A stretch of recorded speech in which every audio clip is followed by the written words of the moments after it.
மேல் ஒருவரும் இல்லையே, எல்லோருக்கும் மேலாக உயர்ந்தவர். உமக்கு மேல் ஒருவரும் இல்லையே. அல்லேலூயா, அல்லேலூயா, அல்லேலூயா, ஆமென். அல்லேலூயா, அல்லேலூயா, அல்லேலூயா, ஆமென்.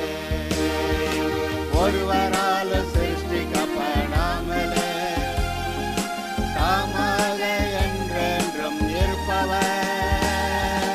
ஒருவரால் சிருஷ்டிக்கப்படாமலே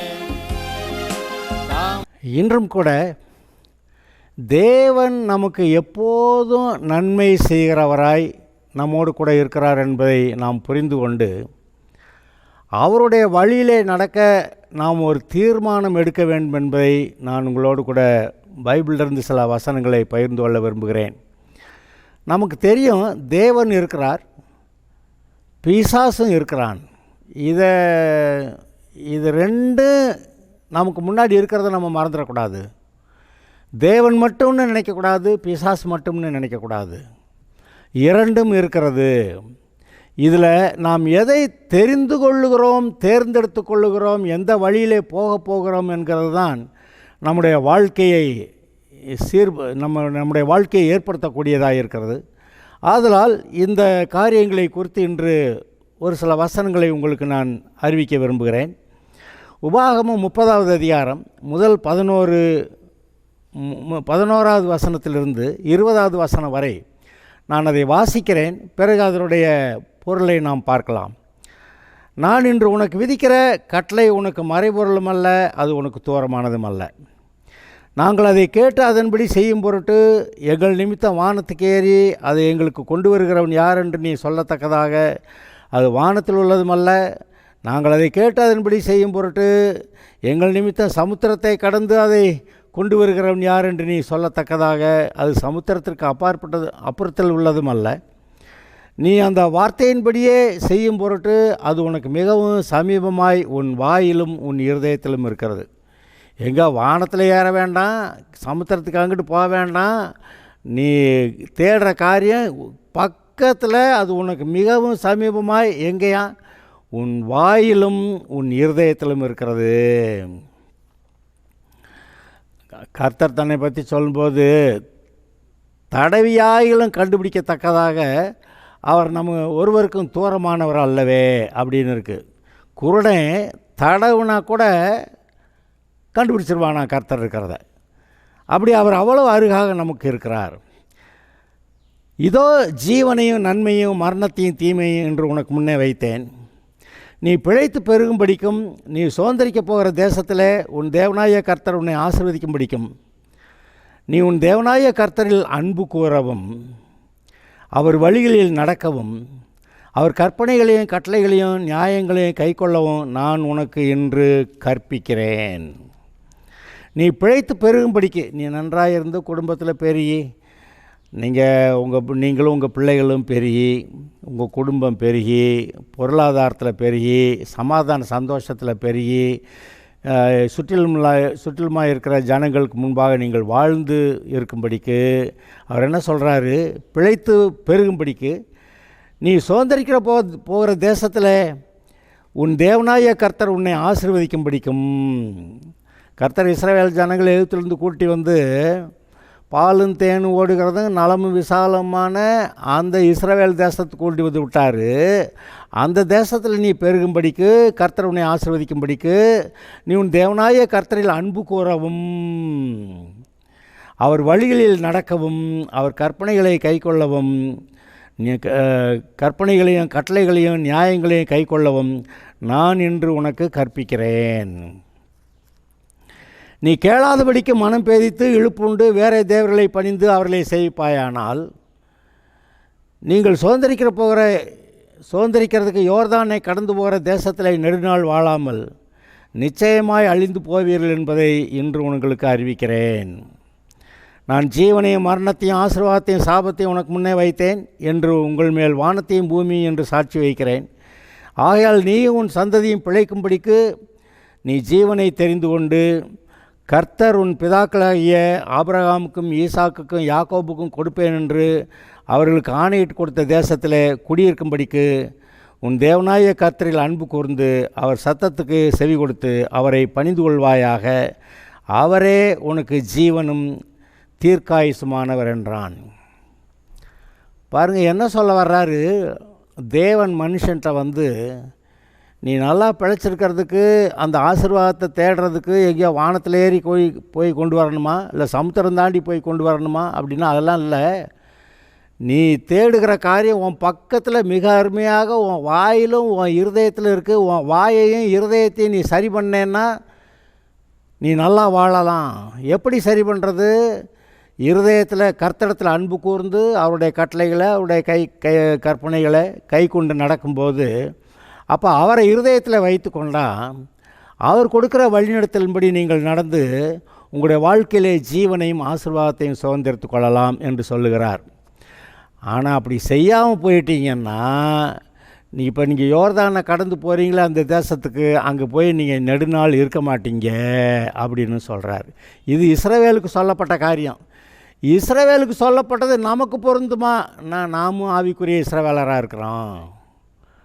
அன்றைக்கே ஆபிரகாமுடைய சந்ததியாக அந்த இஸ்ரவேலர் இருந்தாங்க. இன்றைக்கு நாம் ஆபிரகாமுடைய சந்ததி, அங்கே தாவீதின் குமாரனா இயேசு கிறிஸ்து, அந்த இயேசு கிறிஸ்து மூலமாக நம்ம ரட்சிக்கப்பட்டு ஒரு விதத்தில் நாமெல்லாம் ஆபிரகாமுடைய பிள்ளைகளாக இருக்கிறோம். ஆக அந்த இஸ்ரவேலும் சரி, இந்த ஆவிக்குரிய இஸ்ரவேலும் சரி ஒன்று தானே, கற்பனைகள் ஒன்று தானே. அதனால் இப்போ நமக்கு இவர் என்ன சொல்ல வர்றாரு? நான் ஜீவனையும் மரணத்தையும் ஆசீர்வாதத்தையும் சாபத்தையும் உனக்கு முன்னே வைத்தேன் என்று உங்கள் மேல் வானத்தையும் பூமியையும் சாட்சி வைக்கிறேன். சாட்சி வேறு ஒன்று வச்சுக்கிறார். ஆகையால் நீ உன் சந்ததியும் பிழைக்கும்படிக்கு நீ ஜீவனை தெரிந்து கொண்டு கர்த்தர் உன் பிதாக்களாகிய ஆபிரகாமுக்கும் ஈசாக்குக்கும் யாக்கோபுக்கும் கொடுப்பேன் என்று அவர்களுக்கு ஆணையிட்டு கொடுத்த தேசத்தில் குடியிருக்கும்படிக்கு உன் தேவனாய கர்த்தரில் அன்பு கூர்ந்து அவர் சத்தத்துக்கு செவி கொடுத்து அவரை பற்றி கொள்வாயாக. அவரே உனக்கு ஜீவனும் தீர்க்காயுசுமானவர். நன்மையும் தீமையுமா அதெல்லாம் சொல்லிவிட்டு கடைசிக்கு அவரே உனக்கு ஜீவனும் தீர்க்காயுசுமானவர். யார்? கர்த்தரே உனக்கு ஜீவனும் தீர்க்காயுசுமானவர். நன்மைன்னாக்க இங்கே கொஞ்சம் ஆசீர்வாதம், கொஞ்சம் தீமைகள் வச்சுருந்தாக்க நம்ம ஆசீர்வாதத்தை எடுத்துக்கலாம்னு சொல்லலாம். ஆனால் இவர் என்ன சொல்லிட்டாரு? நான் தான் ஜீவன், நான் தான் ஆசீர்வாதம் அப்படி சொல்லிட்டாரு. ஆதலால் இப்போ நம்முடைய வாழ்க்கையில் நாம் தெரிந்து கொள்ள வேண்டிய ஒரு காரியம் இருக்கிறது. ஏதோ இதில் கொஞ்சம் அதில் கொஞ்சம் அப்படி செய்யக்கூடாது.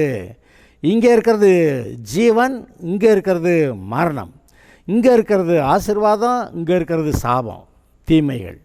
ஆக நமக்கு தீமை வேணுமா, சாபம் வேணுமா, பிசாசு வேணுமா? வேண்டியதில்லையே. ஒரு பக்கத்தில் கர்த்தர் நிற்கிறாரு, ஒரு பக்கத்தில் பிசாசு நிற்கிறான். ஆதாமுடைய காலத்துலேயும் அதான் இருந்தது.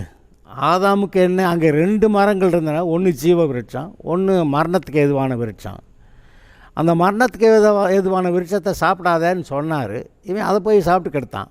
ஆனால் அவன் ஒருவேளை அந்த ஜீவ விருட்சத்தின் கனியை பறித்து புசிச்சிருந்தான்னா செத்தே இருக்க மாட்டான், மரணமே வந்திருக்காது. அவனுடைய வாழ்நாள் முழுவதும் ஆசீர்வாதமாக இருந்திருப்பான். இன்றைக்கு ஆதாம் சிருஷ்டிக்கப்பட்டு 6000 வருஷம் ஆகுதுன்னு நம்ம பார்க்குறோம். இன்றைக்கு ஆதாம் அவன் சிருஷ்டிக்கப்பட்ட 6000 வருஷம் கழித்த பிறகும் இன்றைக்கு அவன் இருந்து கொண்டிருப்பான்.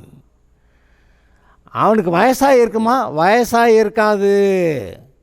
எப்படி வாலிபனாக அந்த பெண்ணை வாலிப பெண்ணாக சிருஷ்டித்திருந்தாரோ அவர்கள் இன்றைக்கும் கூட அவர்கள் ஜீவ விருட்சத்தின் கனியை புசித்ததினாலே சாகாமல் இருந்திருப்பார்கள், வாலிபர்களாக இருந்திருப்பார்கள். ஒரு வியாதியும் கிடையாது, ஒரு பலவீனமும் கிடையாது, ஒரு குழப்பமும் கிடையாது, ஒரு பிரச்சனையும் கிடையாது. கர்த்தர் கொடுத்திருந்த அந்த ஆசீர்வாதம் இருக்கும். என்ன ஆசீர்வாதம்? நீங்கள் பலுகி பெருகி பூமியை நிரப்பி அதை ஆண்டு கொள்ளுங்கள். அப்போ எப்பேற்பட்ட ஆசீர்வாதத்தை கர்த்தர் வச்சார்னு நீங்கள் யோசித்து பார்த்தாக்க நமக்கு புரியுது. இன்றைக்கு நம்ம செய்ய வேண்டியது என்ன? ஆதாம் அந்த சாப்பிடக்கூடாதென்று அவனுக்கு விளக்கப்பட்டிருந்த அந்த மரணத்துக்கு ஏதுவான கனியை புசித்து செத்தான். இப்போ நமக்கு முன்னாடி ஜீவனும் மரணமும் ஆசீர்வாதமும் சாபமும் இருக்குது. நாம் செய்ய வேண்டியது என்ன? நாம் ஜீவனை தெரிந்து கொள்ள வேண்டும், ஆசீர்வாதத்தை தெரிந்து கொள்ள வேண்டும். அவ்வளவுதாங்க. அவன் மரணத்துக்கு ஏதுவான விருட்சத்தை பழந்திங்க தின்னு செத்து போயிட்டான். இன்றைக்கு நமக்கு முன்னாடி ஜீவனும் மரணமும் ஆசீர்வாதமும் சாபமும் இருக்குது. நம்ம என்ன செய்யணும்? அவன் தான் ஏற்கனவே போய் கேட்டான்ல, அப்புறம் அது வழியில் நம்ம போய் கேட்டுறதா? இப்போ நம்ம என்ன செய்யணும்? ஜீவன். யார் ஜீவன்? அவரே நமக்கு ஜீவனும் தீர்க்காயுசுமானவர். கர்த்தரே நமக்கு ஜீவனும் தீர்க்காயுசுமானவர். அப்படின்னா இப்போ கர்த்தரை தெரிந்து கொண்டால் போதுமானது. இந்த கர்த்தரை தெரிந்து கொள்வதற்கு, அவர் கொடுக்குற நன்மையை பெற்றுக்கொள்கிறதுக்கு வானத்துக்கு ஏறணுமா, இல்லை சமுத்திரம் தாண்டி போகணுமா, இல்லை பாதாளத்துக்கெல்லாம் இறங்கணுமான்னா அதெல்லாம் ஒன்றும் வேண்டாம். அதை தான் சொன்னார். நான் இங்கே ரோமர் 10வது அதிகாரத்தில் உங்களுக்கு ஒரு வசனத்தை வாசித்து காட்டுறேன். இதே வசனங்களை அங்கே சொல்லியிருக்கு 10வது அதிகாரத்தில். விசுவாசத்தை 10வது அதிகாரம் 6வது வசனம் முதல் 5லிருந்து வாசிக்கிறேன். மோசே நியாயப்பிரமாணத்தினாலாகும் நீதியை குறித்து இவைகளை செய்கிற மனுஷன் இவைகளால் பிழைப்பான் என்று எழுதியிருந்தான். எது? நியாயப்பிரமாணத்தில் அதன்படி செய்கிறவன் பிழைப்பான். ஆனால் அடுத்து விசுவாசத்தினாலாகும் நீதியானது, நியாயப்பிரமாணத்தின்படி செய்து நீதிமான ஆகலாம், ஆனால் அது முடியாது. ஆனால் இங்கே விசுவாசத்தினாலே ஒரு நீதி வருகிறது. அது என்ன சொல்லுதுன்னு கேட்டால், விசுவாசத்தினாலாகும் நீதியானது கிறிஸ்துவை இறங்கி வர பண்ணும்படி பரலோகத்துக்கு ஏறுகிறவன் யார்? கிறிஸ்து. நமக்கு ரட்சிப்பு யார்? நியாயப்பிரமாணத்தில் கிடையாது. அது ஒழுங்காக வாழணுங்கிறதுக்காக கொடுக்கப்பட்டது. ஆனால் ரட்சிப்பு எங்கே வருது? அவங்களுக்கு பரிகாரம் செய்ய மேசியாவை அனுப்புவேன்னு சொன்னார். அவர் பலியாடாக இருப்பார்னு சொல்லப்பட்டிருந்தது. உலகத்தின் பாவத்தை சுமந்து தீர்க்கிற தேவ ஆட்டுக்குட்டி அப்படி எழுதியிருந்தது. உலக தோற்றத்துக்கு முன்னே அவர் அடிக்கப்பட்ட வண்ணமான ஆட்டுக்குட்டியாய் இருந்தார்னு எழுதியிருக்குது. அப்படியானா நமக்கு ஜீவன் ரட்சிப்பு எங்கே வருது? இயேசு கிறிஸ்துக்கிட்ட இருந்து. இந்த வார்த்தை உனக்கு சமீபமாய் உன் வாயிலும் உன் இருதயத்திலும் இருக்கிறது என்றும் சொல்லுகிறது. இந்த வார்த்தை நாங்கள் பிரசங்கிக்கிற விசுவாசத்தின் வார்த்தையே.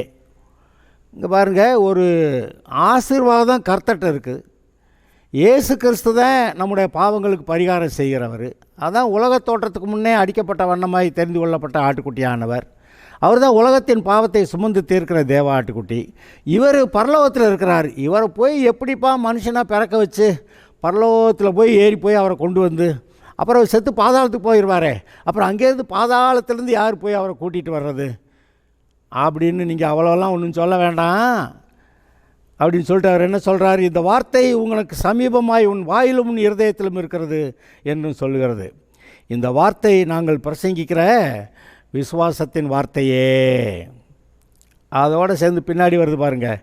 என்னவென்றால், கர்த்தராகிய இயேசுவை நீ உன் வாயினாலே அறிக்கையிட்டு தேவன் அவரை மரித்தோரிலிருந்து எழுப்பினார் என்று உன் இருதயத்திலே விசுவாசித்தால் ரட்சிக்கப்படுவாய். நீதி உண்டாக இருதயத்திலே விசுவாசிக்கப்படும், ரட்சிப்புண்டாக வாயினாலே அறிக்கை பண்ணப்படும்.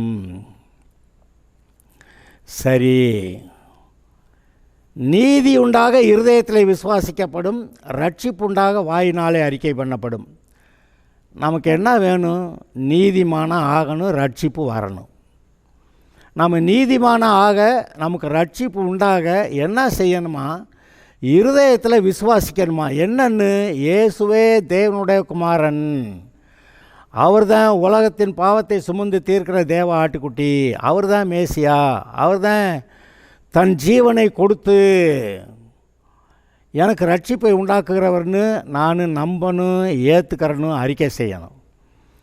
யோவான் 1:12 என்ன சொல்லியிருக்கு? நீங்கள் அவரை விசுவாசித்து ஏற்றுக்கொள்ளுகிறவர்கள் எத்தனை பேர்களோ, அந்த இயேசுவே தேவனுடைய குமாரன் என்று என்னுடைய பாவங்களுக்கு பரிகாரம் செய்தார் என்று விசுவாசித்து ஏற்றுக்கொள்ளுகிறவர்கள் எத்தனை பேர்களோ அத்தனை பேர்களும் தேவனுடைய பிள்ளைகளாகும்படி தேவன் அவர்களுக்கு அதிகாரம் கொடுத்தார். அவர்கள் புருஷனுடைய சித்தத்தினாலாவது மாம்சத்தினாலாவது இரத்தத்தினாலாவது பிறவாமல் தேவனாலே பிறந்தவர்கள் அப்படின்னு சொல்லியிருக்குது. அப்போ தேவனாலே பிறந்து ஆசீர்வாதத்தை பெற்றுக்கொண்டு வாழுகிறதற்கு ஒன்றும் செய்ய வேண்டாமா? நீ பரலோகத்தில் போய் இயேசுவை எப்படி இறக்கிட்டு வர்றது, இல்லை பாதாளத்துக்கு போயிட்டார் அவர் எப்படி தூக்கிட்டு வர்றது, அதெல்லாம் ஒன்றும் பார்க்க வேண்டாம்.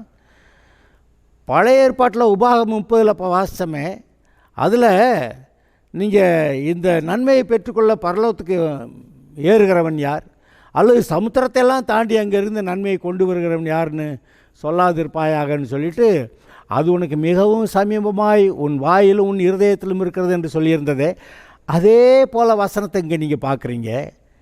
இங்கே என்ன சொல்கிறார்? மேசியாவாகிய இயேசு அவர் தானே ரட்சகர், அவரை கூட்டி வர்றதுக்கு நீ பரலோகத்துக்கு யாரும் வேண்டாம்.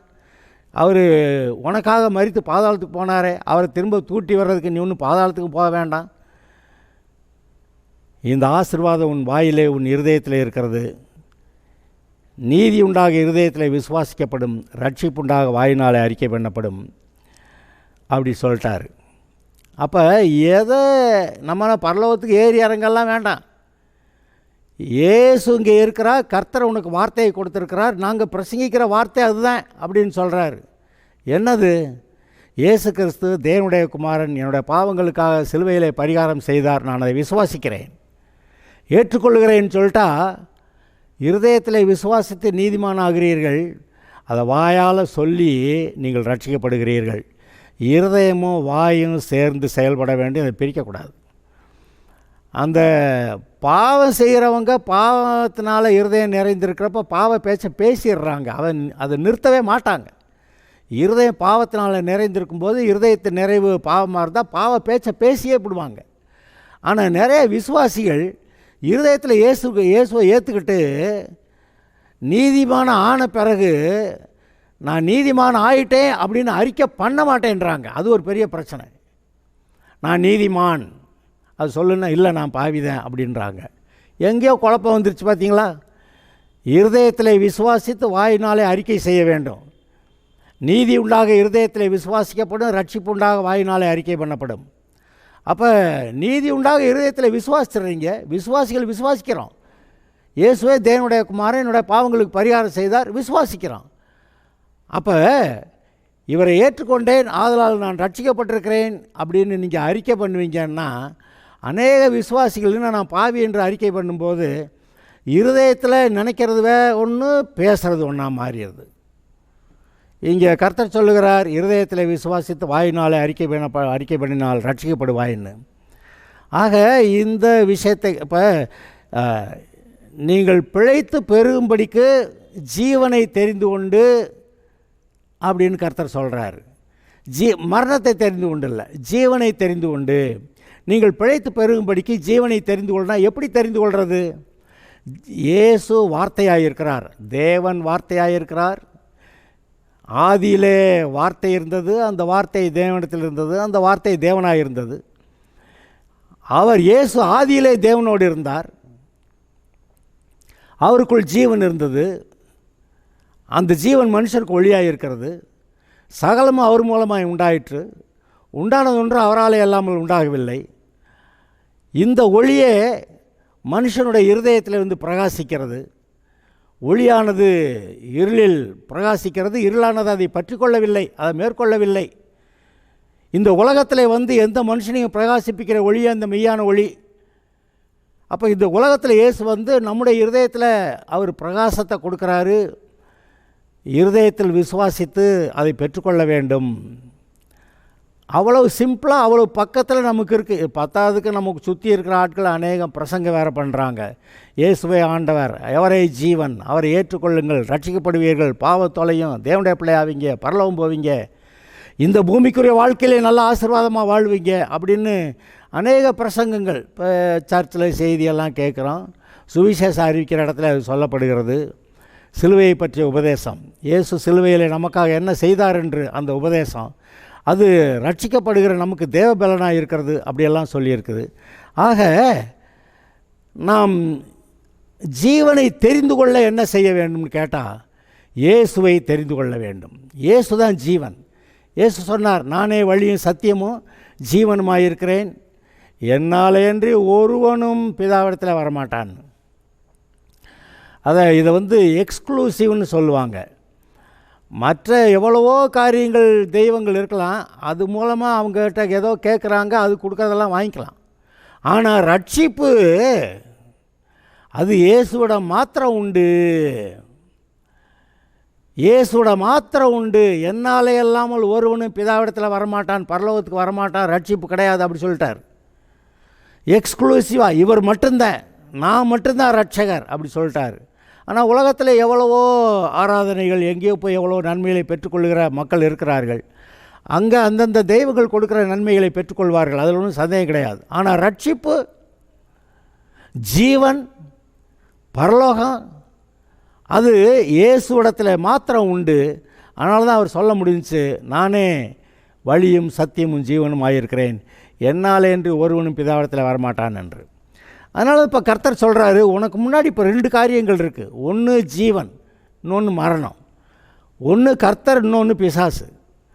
தேவனுடைய சார்பாக இருந்த அந்த ஜீவ விருட்சம், அந்த பிசாசுடைய சார்பாக இருந்த அந்த மரணத்துக்கு ஏதுவான நன்மை தீமை அறியத்தக்க கனி கொடுக்குற விருட்சம், 2 ஆதாமுக்கு முன்னாடி இருந்துச்சு. இன்றைக்கு நமக்கு முன்னாடி இந்த 2 காரியங்களும் இருக்கின்றன. இதை நாம் பார்த்து நாம் பிழைக்கும்படிக்கு ஜீவனை தெரிந்து கொள்கிறாரு. ஜீவன்னா யார்? இயேசு. நீங்கள் இயேசுவை பற்றி கொண்டால் தேவனை பற்றி கொள்கிறீர்கள், ஜீவனை பற்றி கொள்கிறீர்கள், வாழ்ந்திருப்பீர்கள் என்று பைபிள் சொல்லுகிறது. சரி, இன்னும் ஒரு விஷயத்தை நான் உங்களுக்கு சொல்கிறேன். மத்தேயு 11வது அதிகாரத்தில் இயேசு நன்மை செய்கிறவராய் இருந்தார் என்பதை அங்கே காட்டுகிறது. அது முதல்ல ஒரு வசனத்தை வாசிக்கிறேன். மத்தேயு 11 முதல் 6 வரை. இயேசு தம்முடைய 12 சீஷர்களுக்கும் கட்டளை கொடுத்து முடித்த பின்பு அவர்களுடைய பட்டணங்களில் உபதேசிக்கவும் பிரசங்கிக்கவும் அவிடம் விட்டு அனுப்பினார். அத்தருணத்தில் காவலில் இருந்த யோவான் கிறிஸ்துவின் கிரியையை குறித்து கேள்விப்பட்டு தன் சீஷர்கள் 2 பேரை அழைத்து, வருகிறவர் நீர்தானா அல்லது வேறொருவர் வர காத்திருக்க வேண்டுமா என்று அவரிடத்தில் கேட்கும்படி அனுப்பினான். இயேசு அவர்களுக்கு பிரதியுத்தரமாக, நீங்கள் கேட்கிறதையும் காண்கிறதையும் யோவானிடத்திலே போய் அறிவியுங்கள். குருடர் பார்வையடைகிறார்கள், சப்பானிகள் நடக்கிறார்கள், குஷ்டரோகிகள் சுத்தமாகிறார்கள், செவிடர்கள் கேட்கிறார்கள், மரித்தோர் எழுந்திருக்கிறார்கள், தரித்திரருக்கு சுவிசேஷம் பிரசங்கிக்கப்படுகிறது. என்னிடத்தில் இடரலடையாது இருக்கிறவன் எவனோ அவன் பாக்கியவான், அப்படி போய் சொல்லுங்கன்ட்டார். இதில் ஒரு முக்கியமான கருத்து இருக்கிறது. இயேசுவோடைய வார்த்தை, அவர் பிரசங்கிக்கிறது, அவர் போதிக்கிறது, அவர் செய்கிற கிரியைகள் எல்லாம் இவர் தேவனுடைய குமாரனாக இயேசுன்னு வெளிப்படுத்துகிறது. அது போய் அங்கே யோவானுக்கு சொல்லுங்கன்றார். யோவான் தான் இயேசுவுக்கு ஞானஸ்நானம் கொடுத்தான். இயேசுவுக்கு ஞானஸ்நானம் கொடுக்குறப்ப, நான் உம்மிடத்தில் ஞானஸ்நானம் பெற வேண்டியதாக இருக்க, நீர் இடத்துல வரலாமா அப்படின்னு கேட்டுட்டு, அப்போ இவர் சொல்கிறாரு, இப்படி எல்லா நீதியை நிறைவேற்றுவது நமக்கு ஏற்றதாக இருக்கிறது, ஆனால் இடம் கொடுங்கிறாரு. அவனும் ஞானஸ்நானம் கொடுக்குறான். அப்போ அவனுக்கு தெரியும். அப்புறம் 2 பேர் சீஷர்கள் இருக்கிறப்ப யோவான் சொல்கிறான், இதோ உலகத்தின் பாவத்தை சுமந்து தீர்க்கிற தேவ ஆட்டுக்குட்டி அப்படின்னு தன்னுடைய சீஷர்கள்ட்ட சொல்கிறான். அதில் 2 பேர் கிளம்பி யோவானை விட்டுட்டு இயேசுக்கு பின்னாடி போயிடுறாங்க. அப்போ யோவான் சொல்ல முடிஞ்சிச்சு, யோவான் ஸ்நானகன் சொல்ல முடிஞ்சு, இவர் தான் தேவ ஆட்டுக்குட்டின்னு. ஆனால் திடீர்னு டவுட் வந்துருச்சு. டவுட் வந்த ஒரு பாடு ஆள் அனுப்பி விடுறான். யோவான் கிறிஸ்துவுடைய கிரியைகளை குறித்து கேள்விப்பட்டு தன் சீஷர்கள் 2 பேரை அழைத்து, வருகிறவர் நீர்தானா அல்லது வேறொருவர் வர காத்திருக்க வேண்டுமா என்று அவரிடத்தில் கேட்கும்படி அனுப்பினான். இயேசு அவர்களுக்கு பிரதித்திரமாக, நான் தான் அப்படி சொன்னாரா? நான் தான் அந்த இயேசு, அந்த மேசியா நான் தான், நீ தான் ஞானஸ்நானம் கொடுத்தல்ல, அந்த ஆள் நான் தானே அப்படின்னு இயேசு சொல்லிவிடலை. அவர் என்ன சொல்லிவிடுறாரு? இயேசு அவர்களுக்கு பிரதித்திரமாக, நீங்கள் கேட்கிறதையும் காண்கிறதையும் யோவானிடத்திலே போய் அறிவியுங்கள். என்ன அறிவிக்கணுமா? கேட்கிறதையும் பார்க்கிறதையும். இயேசு என்ன செய்கிறாருன்னு பார்க்குறத, அவர் என்ன பேசுகிறாருன்னு கேட்கிறத. குருடர் பார்வையடைகிறார்கள், சப்பானிகள் நடக்கிறார்கள், குஷ்டரோகிகள் சுத்தமாகிறார்கள், செவிடர் கேட்கிறார்கள், மரித்தோர் எழுந்திருக்கிறார்கள், தரித்திரருக்கு சுவிசேஷம் பிரசங்கிக்கப்படுகிறது. என்னிடத்தில் இடரடையாது இருக்கிறவன் எவனோ அவன் பாக்கியவன் என்றார். இப்போ இங்கே இந்த வசனங்களை கவனிங்க. நான் என்ன செய்கிறேங்கிறத பாருங்கள், நான் என்ன பேசுகிறேங்கிறத கேளுங்க, இதை போய் சொல்லுங்க அப்படின்றார். தான் மேசியான்னு சொல்லலை, ஆனால் இந்த கிரியைகளை பாருங்கன்றார். இந்த கிரியைகளை பண்ணால் இந்த அவர் செய்கிற கிரியைகள் அவர் யார் என்று வெளிப்படுத்தக்கூடியதாக இருக்கிறது. அவர் செய்கிற கிரியைகள் என்ன? குருடர் பார்வையடைகிறார்கள், சப்பானிகள் நடக்கிறார்கள், குஷ்டரோகிகள் சுஸ்தமாகிறார்கள், செவிடர் கேட்கிறார்கள், மரித்தோர் எழுந்திருக்கிறார்கள், தரித்திரருக்கு சுவிசேஷம் பிரசங்கிக்கப்படுகிறது. இந்த செய்கைகள், இவர் செய்கிற இந்த கிரியைகள் இவர் யார் என்று வெளிப்படுத்துகிறதா இருக்கிறது. அதனால தான் நான் தான் மேசியான்னு சொல்லாமல் இங்கே என்ன பார்க்குறது, என்ன நடக்குது பார்க்குறீங்க, போய் சொல்லு, அந்த யோவான்கிட்ட சொல்லுங்கன்னு சொல்லிட்டு ஒரு வரி எக்ஸ்ட்ரா சொல்கிறார். என்னிடத்தில் இடரடையாது இருக்கிறவன் எவனோ அவன் பாக்கியவான். இவர் தான் இயேசுவா இல்லையா, இயேசுவா இல்லையா, இயேசுவா இல்லையா, இந்த குழப்பமெல்லாம் வரக்கூடாது, இந்த இடரல்கள்லாம் வரக்கூடாது. அந்த இயேசுவோடைய சொந்த ஊர் மக்கள்லாம் நம்ம ஊருக்காரன் தானே, அந்த யோசேப்பு மரியாள்லாம் இவனுடைய தகப்பன் தாய் தகப்பன் தானே, அவருடைய சகோதர சகோதரிகள்லாம் நம்ம கூட தானே இருக்காங்க, இவனுக்கு எப்படி இந்த ஞானம் வந்தது அப்படி கேட்டு அவர்கள் இடரலடைந்தார்கள். அப்படி இடரலடைகிறவர்கள் தேவனுடைய ஆசீர்வாதத்தை பெறவில்லை. இங்கே இப்போ இவர் என்ன சொல்கிறாரு, குருடர் பார்வையடை அவர் செய்த அற்புதங்கள். அப்போ இதுதான் போய் இதெல்லாம் இவர் இயேசுடைய வாழ்க்கையில் தான் நடக்குதுன்னு போய் சொல்லுன்றாரு. அப்போ அது என்னத்தை காட்டுது? இயேசுடைய கிரியைகள், அவருடைய பிரசங்கமும், அவர் பிசாசுகளை துரத்தி ஜனங்களை விடுதலையாக்குறதும், வியாதியஸ்தர்களை சுகமாக்குறதும், தரித்திரருக்கு சுவிசேஷம் பிரசங்கிக்கிறதும் எதை வெளிப்படுத்துதான்?